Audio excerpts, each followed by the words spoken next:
Hi friends, welcome to Saritha's vlog. எல்லோரும் எப்படி இருக்கீங்க? நல்லா இருக்கீங்களா? தமிழும் சரஸ்வதியில் வந்து பார்த்திங்கன்னா, ராகினி வந்து திரும்ப திரும்ப முட்டாளாகவே தான் இருக்காங்க. நாடகமும் முடிய போகுது, இப்போயும் முட்டாளாக தான் இருக்காங்க. இப்போ என்னென்னு கேட்டிங்கன்னா, நம்ம தமிழும் சரஸ்வதியும் அங்கே போயிட்டு இப்போ ராகினியை காணும், ஃபோன் சுவிட்ச் ஆஃப்னு சொல்லிட்டு வீட்டில் போய் தேட போயிருக்காங்க. அவங்க வீட்டில் தான் போய் நிற்கிறாங்க. அவங்க வீட்டில் அர்ஜுன் இருக்கார். அர்ஜுன்கிட்ட சண்டை போட்டுக்கிட்டு இருக்காங்க. எங்கே என் தங்கச்சி எங்கே மறைச்சி வச்சா, ராகினிக்கு என்னாச்சு, அவள் உன்னை பற்றி உண்மை தெரிஞ்சு உங்ககிட்ட வந்து கேட்டிருக்கா, கேட்டதுக்கப்புறம் தான் அவள் ஃபோன் சுவிட்ச் ஆஃப் என்னாச்சின்னு சொல்லி கேட்டுக்கிட்டு இருக்காங்க. அவங்க வீட்டில் வேறு யாரும் வாய் திறந்தும் எதுவுமே பேசலை. எல்லாருமே வந்துட்டு கொஞ்சம் மனம் திருந்திருக்காங்கல்ல. தண்டசோர் மாமா மட்டும்தான் ஏதோ அவரே பயந்துக்கிட்டு தான் கூட சுற்றிக்கிட்டு இருக்காரு அர்ஜுன் கூட.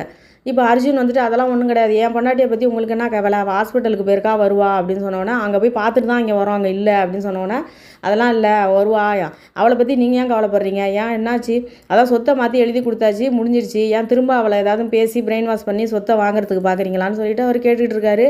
இவர் வந்து சட்டையை பிடிச்சி அடிக்க போகிறாரு அர்ஜுனை. அந்த நேரம் நம்ம ராகினி அப்படியே வராங்க நடந்து. ராகினி வராங்க. வந்தவுடனே ராகினிகிட்ட வந்து, ராகினி உனக்கு ஒன்றும் அவளையில், நாங்கள் பயந்துட்டு தான் இங்கே வந்து சண்டை போட்டுக்கிட்டு இருக்கோம், உனக்கு ஒன்றும் அவளையில், உன் ஃபோன் வேறு சுவிட்ச் ஆஃபில் இருந்தது அப்படி இப்படின்னு கேட்குறாங்க. ராகினி இவ்வளோ நாளாக முட்டாளாக இருந்தாங்க, இப்போனாவது தெளிவான முடிவு எடுக்கணுமா இல்லையா? தமிழே இருக்கார், அடுத்தவங்களாக இருந்தால் கூட பயப்படலாம், கூட தமிழே இருக்கார். இவர் டக்குன்னு என்ன சொல்லலாம், டக்குன்னு அப்போனாவது அந்த குழந்தைய வந்துட்டு இதை மாதிரி மிரட்டுறான், குழந்தைய வச்சுக்கிட்டு என்ன இவ்வளோ நேரம் கட்டி போட்டு வச்சுருந்தான் அப்படின்னு சொல்லலாமா இல்லையா? அப்போ கூட அர்ஜுனை காப்பாற்றுறாங்க. அப்போ கூட அவர் மேலே எந்த தப்பும் கிடையாது, நான் தான் இப்போ தான் ஹாஸ்பிட்டல்லேருந்து வரேன், உங்களுக்கு என்ன பிரச்சனை, எதுக்கு சும்மா சும்மா வந்து தொல்லை கொடுக்குறீங்க, அதெல்லாம் எனக்கு எதுவுமே இல்லை, நான் நல்லா தான் இருக்கேன் அப்படின்னு சொல்லிட்டு இவங்க என்ன பண்ணுறாங்க, இல்லை ராகினி உனக்கு ஏதோ பிரச்சனை, நீ என்னமோ தயங்கி தயங்கி பேசுகிற, ஏதோ ஒன்று நடந்திருக்கு அப்படின்னு சரஸ்வதி கேட்குறாங்க. அதெல்லாம் ஒன்றும் கிடையாது, நான் நல்லா தான் இருக்கேன், நானும் குழந்தையும் நல்லா தான் இருக்கோம், உங்கள் வேலையை மட்டும் நீங்கள் பாருங்கள், அவர் மேலே எப்போ பார்த்தாலும் ஏதாவது சொல்லிக்கிட்டே இருக்காதீங்க அப்படின்னானே, நீ இந்த டாக்குமெண்ட்ஸ் இதெல்லாம் ஸ்டேட்மெண்ட் பார்த்ததுக்கப்புறமா நீ இப்படி பேசுகிற, அவனை பற்றி உனக்கு ஒன்றுமே தெரியலையா, நீ புரிஞ்சிக்கலையா அப்படின்னு சொல்லி கேட்குறாங்க. ஸ்டேட்மெண்ட்டை பார்த்ததுக்கப்புறம் தான் நான் பேசுகிறேன், அதெல்லாம் வந்து பிஸ்னஸ் பண்ணும்பொழுது உள்ள பேலன்ஸ் பணத்தை தான் அவர் போட்டிருக்காரு, அதெல்லாம் ஒன்றும் கிடையாது, நான் அதெல்லாம் விசாரிச்சிட்டேன், நீங்கள் உங்கள் வேலையை மட்டும் பாருங்கன்னு சொல்லிட்டு அர்ஜுனை பார்த்து திருன்னு முழிச்சு பேசிவிட்டு நான் ரூமுக்கு போகிறேன்ட்டு போகிறாங்க பாருங்கள். ரூமு வாசலில் போகும்போது கண்ணு கலங்கி கண்ணில் தண்ணி வருது, அதை தொடச்சிட்டு உள்ளே போகிறாங்க. அதை வந்து சரஸ்வதி நோட் பண்ணிடுறாங்க.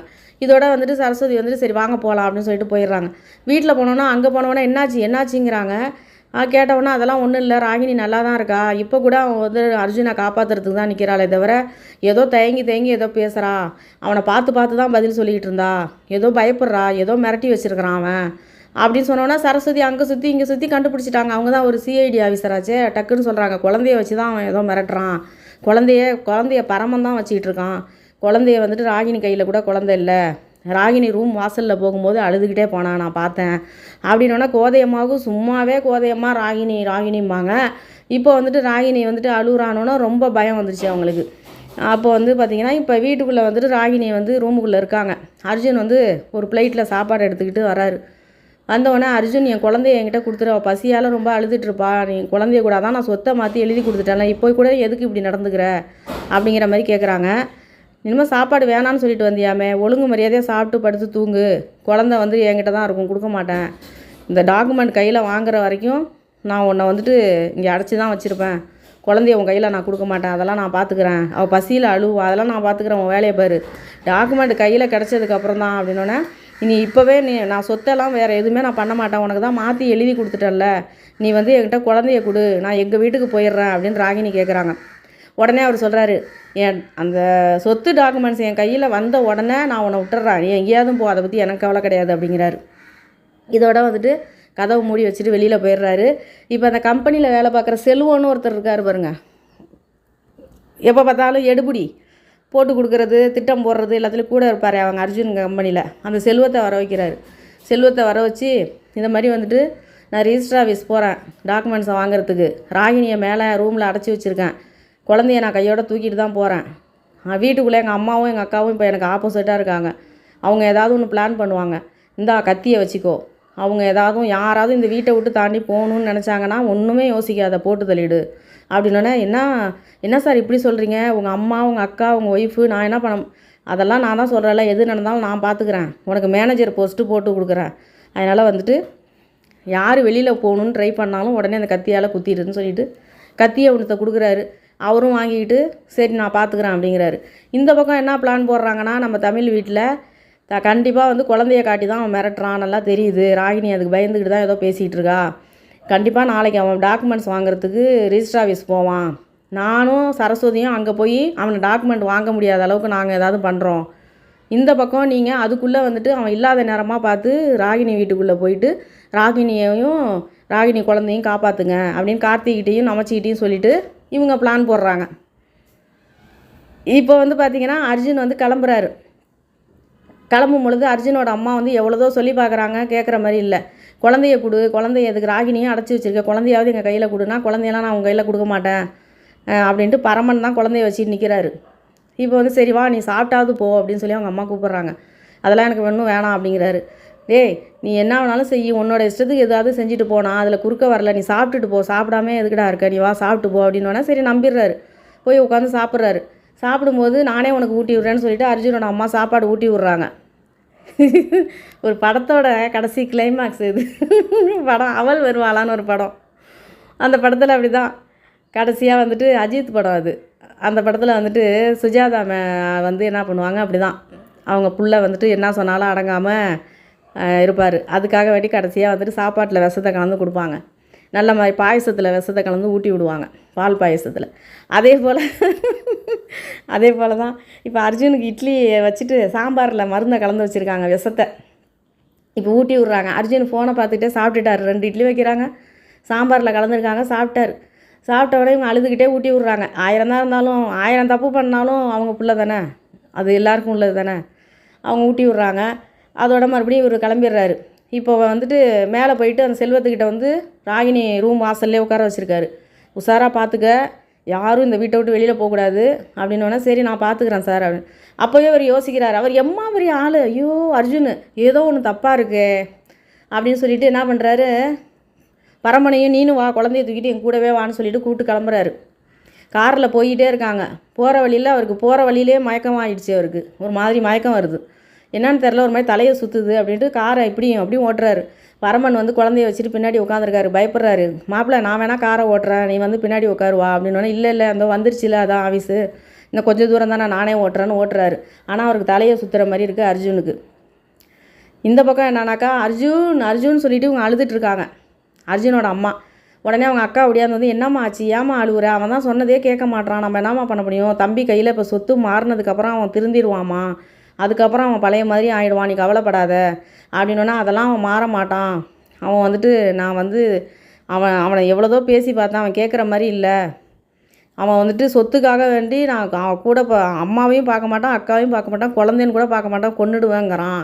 அவன் ரொம்ப மாறிட்டான், அவனை விட்டு வைக்கக்கூடாதுன்னு நானே சாப்பாட்டில் வந்து விஷத்தை கலந்துட்டேன் அப்படின்னோடனே என்னம்மா சொல்கிற அப்படின்னோன்னா ஆமாம் அந்த சாம்பாரில் இட்லியை கலந்துட்டேன், விஷத்தை கலந்துட்டேன், அதை சாப்பிட்டுட்டு தான் இப்போ அவன் போயிருக்கான் அப்படின்னு சொல்கிறாங்க.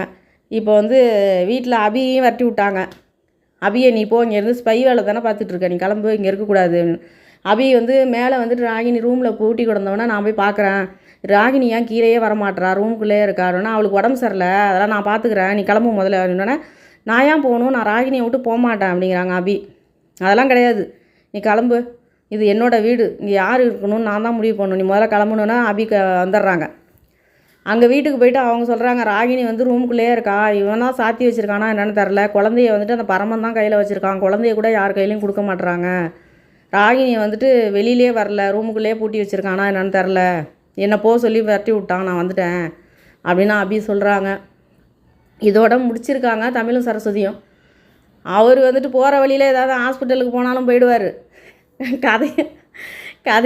கதையை முடிக்கணுங்கிறதுக்காக வேண்டிய அவசரமாக வந்து ஏதோ பண்ணுறாங்க. ஆனால் வந்து இப்போ ராகினி வந்து கரெக்டாக முடிவு எடுத்துருக்கலாம் இப்போ கூட. சரி இவங்க தமிழ்கிட்ட தான் சொல்ல வேணாம், இவங்க வெளியில் விட்டார்ல, அடைச்சி வச்சுருந்தவர் வெளியில் விட்டார்ல, அப்போ நேராக போய் போலீஸ் ஸ்டேஷன்லேயே போய் சொல்லி போலீஸை கையோடு கூட்டிகிட்டே வந்திருக்கலாமே. மற்ற விஷயத்துக்கு மட்டும் தமிழை வந்துட்டு ஏதாவது சொல்லணும் செய்யணுன்னா உடனே போலீஸை கையில் கூட்டிகிட்டு ஓடியாடுறாங்கல்ல ராகினி. தமிழ் மேலே கம்ப்ளைண்ட் கொடுத்துட்டு அவங்க புருஷனை காணணும், அர்ஜுனை காணுன்னா உடனே தமிழ் மேலே கம்ப்ளைண்ட் எழுதி கொடுத்து உடனே கையோட போலீஸை கூப்பிட்டு ஓடியாடுறாங்கல்ல. இப்போ குழந்தைய வந்து வச்சுக்கிட்டு மிரட்டுறாருன்னா அழகாகவே பண்ணியிருக்கலாமே. அப்படி இல்லாட்டி போனாக்கா நேராக ரிஜிஸ்டர் ஆஃபீஸ் போயிட்டு ரிஜிஸ்டர் ஆஃபீஸில் போய்ட்டு இது மாதிரி பிரச்சனைங்க, நான் தெரியாமல் எழுதி கொடுத்துட்டேன் அப்படின்னு சொல்லி ரிஜிஸ்டர் ஆஃபீஸில் நீங்கள் கொடுக்கக்கூடாது, டாக்குமெண்ட்ஸை கையில் கொடுக்கக்கூடாது இப்போ அப்படின்னு சொல்லிட்டு போலீஸை கூப்பிட்டு ரிஜிஸ்டர் ஆஃபீஸ் போயிருக்கலாம். அர்ஜுனுக்கு தெரியாமல் எவ்வளோதோ பண்ணியிருக்கலாமே. தமிழ்கிட்ட வந்து நான் வந்து உங்ககிட்ட சொன்னேன்னு கூட நீங்கள் சொல்லாதீங்க, ஆனால் என் குழந்தைய வச்சு மிரட்டுறான்னு தமிழ்கிட்ட ஃபோன் பண்ணி சொல்லியிருக்கலாம். இல்லை தமிழ் வீட்டில் எத்தனையோ பேர் இருக்காங்க, தமிழ் வீட்டில் அவங்க அம்மா அப்பா அவங்க எல்லாருமே இருக்காங்க, யாருக்காவது ஒருத்தருக்கு ஃபோன் போட்டு இது மாதிரி இருக்குது பிரச்சனை என்னை காப்பாற்றுங்கன்னு சொல்லியிருக்கலாம். எவ்வளோதோ வழி இருக்குது. அதை விட்டுட்டு திரும்ப வீட்டுக்குள்ளே வந்து பூந்துக்குச்சு அந்த ராகினி. துமுறு தானே அது. அதாவது பிரச்சனை இருக்குதுன்னு தெரியுது, பிரச்சனையிலேருந்து எப்படி வெளியில் போகணுங்கிறது முழிச்சிக்கிட்டு இருக்கோம். ஒரு நிமிஷம் டைம் கிடைக்கிறப்ப கூட அதை வச்சு ஏதாவது ஒன்று பண்ணலாம்ல. அப்படி ஒன்றும், அதாவது என்றைக்குமே மிரட்டுறவன் கொலை பண்ண மாட்டான். மிரட்டுறவன் கண்டிப்பாக அந்த ஒரு பொருளை வச்சு தான் அவன் மிரட்டி அவன் காரியத்தை சாதிக்கணுன்னா அவன் கொலை பண்ணிடுவானா? பண்ண மாட்டான். அதுலேயும் அர்ஜுனுக்கு வந்து அது அர்ஜுனோட குழந்தை, கண்டிப்பாக அவன் மிரட்டிக்கிட்டு தான் இருப்பான். கண்டிப்பாக அந்த மிரட்டிக்கிட்டு இருக்கும்போதே நம்ம என்ன செய்யணுமோ அதை செஞ்சிடணும். இவங்க உடனே அப்படியே குழந்தை மேலே பாசமாக ராகினிக்கு குழந்தைய ஏதாவது அது என்ன பண்ணிவிடுவார் குழந்தைய? ஒன்றும் பண்ணுறதுக்கு வாய்ப்பு இல்லை. அவன் எப்படியாப்பட்ட கிரிமினல், அவன் யோசிக்க மாட்டானா குழந்தைய கொண்டுட்டாக்கா அடுத்த நிமிஷம் ஜெயிலுக்கு போகணுன்னு? அது கூடவா அந்த ராகினி யோசிக்க மாட்டாங்க? படித்து தானே இருக்காங்க. குழந்தைய கொண்டுட்டா அடுத்து ராகினியே பெட்டிஷன் கொடுத்துருவாங்க, ராகினியே கம்ப்ளைண்ட் பண்ணுவாங்க, அர்ஜுனை தூக்கி உள்ளே வச்சுருவாங்க, குழந்தைய கொண்டதுக்கு ஜெயிலுக்கு போயிடுவான் அர்ஜுனு. அதை அர்ஜுனே யோசிக்க மாட்டானா? இது ராகினி வந்து தேவையில்லாமல் வீட்டுக்குள்ளே இப்போ வந்து மாட்டினது. அழகாக தமிழ்கிட்ட சொல்லியிருக்கலாம் அவங்க. என்னமோ போங்க, எப்படி எப்படியோ கொண்டு போகிறாங்க கதையை. நமக்கு எதுவுமே யோசிக்க தெரியாத மாதிரி அவங்க கதையை கொண்டு போகிறாங்க. பார்க்கலாம் இப்போ அடுத்து என்ன தான் பண்ண போகிறாங்க. ஏன் என்ன அவங்க அம்மாவும் அவங்க அக்காவும் அவங்க அம்மா விஷத்தை கலந்து கொடுத்தவங்க, அதுக்கு பதிலாக அர்ஜுனை வீட்டை விட்டு போனதுக்கப்புறம் தமிழ் வீட்டுக்கு ஃபோன் பண்ணி இதை மாதிரி வந்துட்டு அவன் ராகினியை அடைச்சி வச்சுருக்கான். வந்துட்டு இது மாதிரி வந்து காப்பாற்றுங்க வாங்க, குழந்தைய வந்து கையோட தூக்கிட்டு போகிறாங்க, குழந்தைய காட்டி ராகினியை மிரட்டுறான், ராகினியை ரூமில் அடைச்சி வச்சுருக்கான், எங்களால் ஒன்றும் பண்ண முடியல, நீங்கள் வந்து காப்பாற்றுங்கன்னு சொல்லக்கூடாது அவங்க அம்மாவும் அவங்க அக்காவும்? இல்லை அவங்க நினச்சாக்கா எப்படி வேணாலும் அந்த கதவை உடைக்கிறதுக்கு என்ன வேணாலும் பண்ணலாம். ஏன் அந்த செல்வம் என்ன பெரிய அடியாள் அவர்? செல்வத்தை வந்து மரியாதையாக ஓடி போய்டு வீட்டை விட்டுன்னா இங்கே உட்காந்து காவை காத்துக்கிட்டு இருக்க, கிளம்பு, இல்லைன்னா உனக்கு போலீஸில் உன் மேலே கம்ப்ளைண்ட் பண்ணுவோன்னு சொன்னால் அவர் ஓடி போடுவார் பயந்துக்கிட்டு. இதெல்லாம் பண்ணுறதுக்கு அர்ஜுனோட அம்மா அக்காவே பண்ணலாமே. அதெல்லாம் விட்டாங்க. சாப்பாட்டில் விஷத்தை கலந்து கொடுக்குறாங்களாம். அதை எப்போயோ பண்ணியிருக்கணும் நீ. இதோட இப்போ முடிச்சிருக்காங்கங்க. நல்லா வந்துட்டு ராகினி வந்து கடைசி வரைக்கும் யோசிக்காமையே ராகினி கதையை முடிக்கிறாங்க. கொஞ்சம் கூட யோசிக்கவே இல்லை. வருஷங்க அங்கே பூட்டி வச்சுருந்தாரு, குடோனில் அடைச்சி வச்சுருந்தாங்க. திறந்து விட்டோட நேராக வந்து வீட்டுக்குள்ளே மாட்டிக்கிச்சு. திறந்து விட்டோன்னே நேராக அங்கே போகிறது, அவங்க அம்மா வீட்டுக்கு போகிறது, போயிட்டு இந்த மாதிரிலாம் பிரச்சனை எனக்கு தெரிஞ்சிருச்சு, என்னை போட்டு அடைச்சி வச்சுருந்தான், இப்போ என்னென்னா திறந்து விட்டு குழந்தைய காட்டி மிரட்டுறான், குழந்தைய எப்படியாவது காப்பாற்றுங்கன்னு சொல்லிவிட்டு அவங்க வீட்டில் போய் உட்கார்றது. துமுறு. அவங்களுக்கு இப்போயும் அர்ஜுனை வந்து விட்டு கொடுக்க மனசு இல்லை. அர்ஜுன் கூட இப்போயும் அவங்களுக்கு வாழணும்னு ஆசை. அர்ஜுனை எப்படியாவது மன்னிச்சு ஏற்றுக்கலாமாங்கிற மாதிரி வந்து உட்காந்துக்கிறாங்க. இவ்வளோ கொடுமை பண்ணுறவன் இவங்க கூட நாளைக்கு வாழணுமா? நாளைக்கு இவங்கள கொலை பண்ணுறதுக்கு எவ்வளோ நேரம் ஆகும்? இப்போ கூட அர்ஜுனை வந்து காப்பாற்றுறாங்களாம். தமிழ் வந்து கேட்குறாரு, தமிழுக்கு எதுக்கு வந்து சொல்லலாம்ல. இப்போ கூட அர்ஜுனை காப்பாற்றுறாங்களாம். எவ்வளோ தும்புற பாருங்கள். இதோட இருக்குங்க, இன்னும் 2 நாளில் முடிய போகுது. அதனால் அவங்க கதையை இஷ்டத்துக்கு கொண்டு போகிறாங்க. நம்ம அதை பார்ப்போம். இவ்வளோ நாள் பார்த்தாச்சு, கடைசி நிமிஷம் என்னத்துக்கு நம்ம டென்ஷன் ஆகிக்கிட்டு? எப்படியோ முடிச்சு விட்டு போங்க கதையை. ஒரு 4-5 பேர் சொல்லியிருக்காங்க நான் என்ன நாடகம் அடுத்து பேசுகிறதுன்னு கேட்டிருந்தேன். சிறகடிக்க ஆசை பேச சொல்லியிருக்காங்க. அதை தான் சிறகடிக்க ஆசை பேசுகிறதா மகாநதி பேசலாமான்னு எனக்கு ஒரு டவுட்டாக இருக்குது. நீங்கள் தான் கமெண்ட் பண்ணணும். அடுத்து இன்னும் 2 நாளில் அது முடிஞ்சிடும். திங்கக்கிழமையிலேருந்து நான் என்ன நாடகம் பேசுகிறதுன்னு நீங்களே வந்துட்டு சொல்லுங்கள், கமெண்ட் பண்ணுங்கள். இந்த வீடியோ பாருங்கள், பார்த்துட்டு உங்களுக்கு பிடிச்சிருந்தா லைக் பண்ணுங்கள், ஷேர் பண்ணுங்கள், சப்ஸ்கிரைப் பண்ணுங்கள். நன்றிங்க.